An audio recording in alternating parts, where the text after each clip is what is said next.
Okay, so Coach Mac final season end press conference.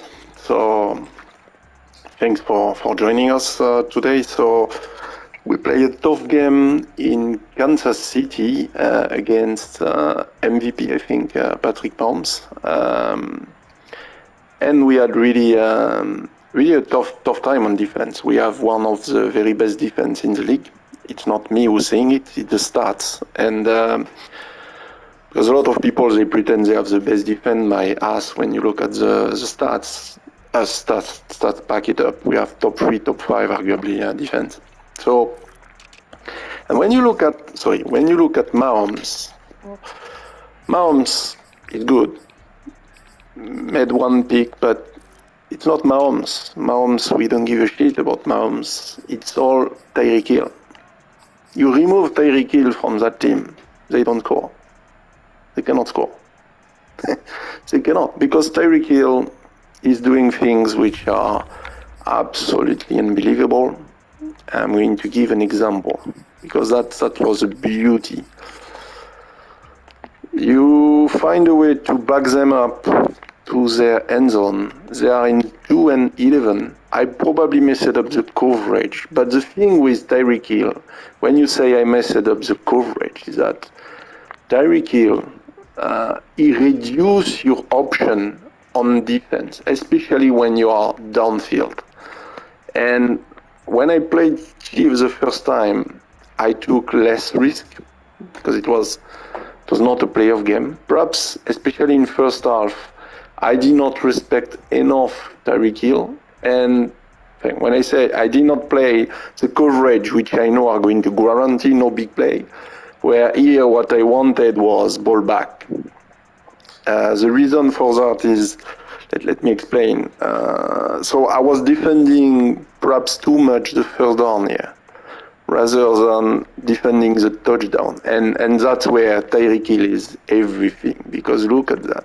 He blows all the coverage, even break a tackle. And the thing with it is that he's not only fast, and Jazzy uses him very well. When he has the ball in the end, he has moves. He can spin, he can juke. He's a master of the juke. He's really, for me, it's arguably the best. Perhaps between him and Devontae Adams, best wide receiver in the league. So yeah, it's very difficult. The reason we had a bit perhaps too aggressive, especially first half, because then we were back in the game, is that early in the game we struggled. When I say we struggled, sometimes you can slow start, but the thing is that, look, they already had a big touchdown first drive or early in the game. Boom. Voila.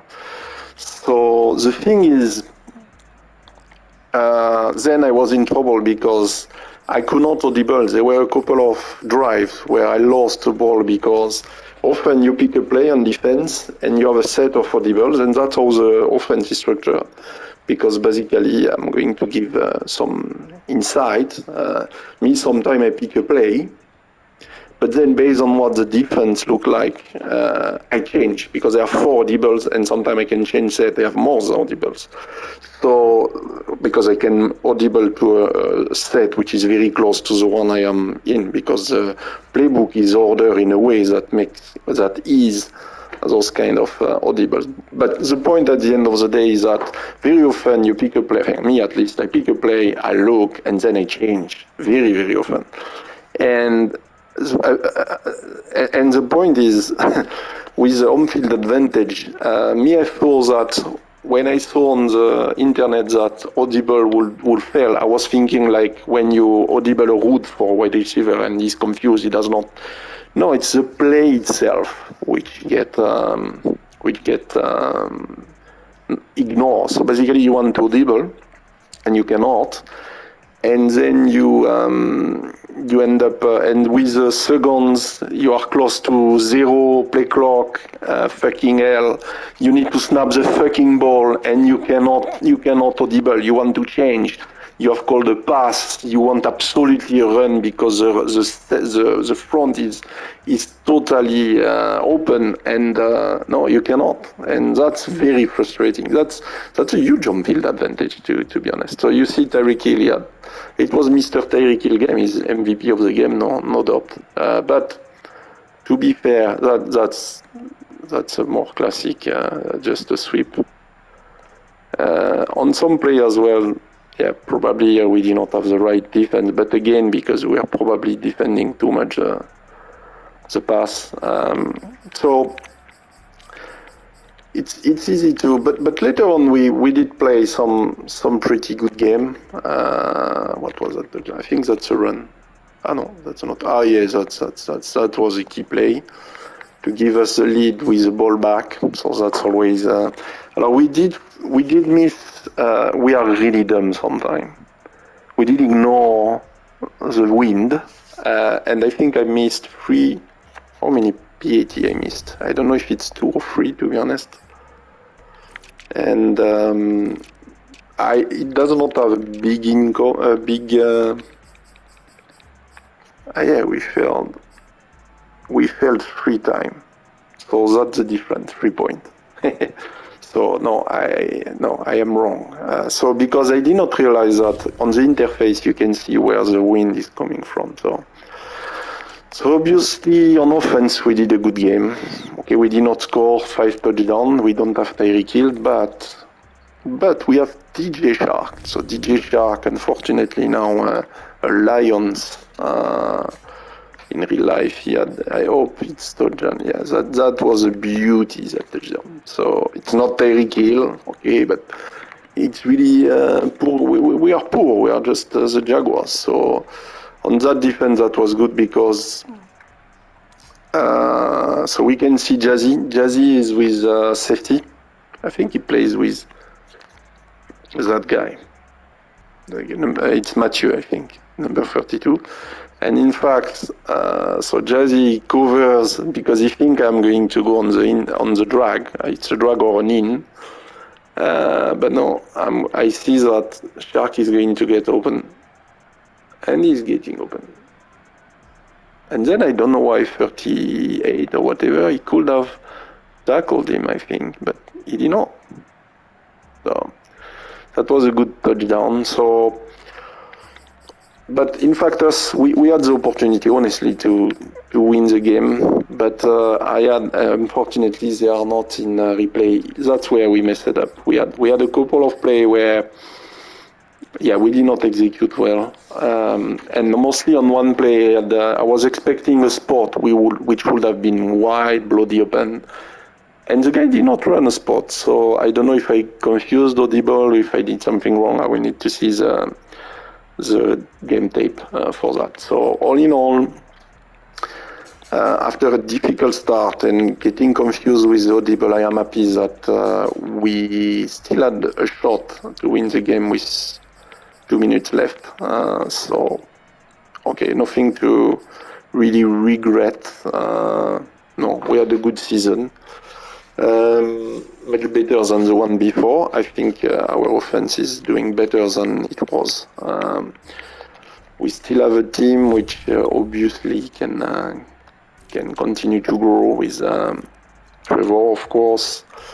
We have a pair of halfback which, today DK played very well. He has been re-signed. A guy I got from off-season post-draft free agency. I don't know who was dumb enough to cut him, but he's really a great player. That's why I've traded Etienne, because I had Dobbins. He's a better third and back. Right receiver, obviously we don't have Tyreek Hill, but we have Shark, Sheno, and Tolbert. Tolbert is becoming a good player. He's not obviously a great. He was drafted in first draft. Tonyan has had a fantastic season, and we have our young dude tight end, but Tonyan is making him a hard time to get a starting job. We have a very young offensive line. Decision to make on Norwell, who probably will be a free agent. Little did play okay because Farnley was hurt early in the game. Defense, we have a good defense. We don't have stars, but overall we have a good defense. We have two very good safeties. Cisco was drafted by the Jaguars, has developed very well. We have the Tyke Smith, who is a good player which I draft in second round, first draft. Very good. Conley has been very good for us. Griffin has been very good for us. We took Neal, I think he's from Dallas. He's playing very well as a nickel linebacker. And then probably a free agent. Has been a starter. I don't think I'm going to resign him. That means that Tyson Campbell is going to become a starter. We have a bunch of young D-line players that we like, and we have a decision to make on JJ Watt because he has only a 1-year contract. He's obviously very good. It all depends on his regression. So based on the regression, I will resign him or not. But that's what I'm looking to do. So voila. I think it's a good season and a good off season. So a big thank you to Kansas City for making the game at that time, and good luck against Patriots.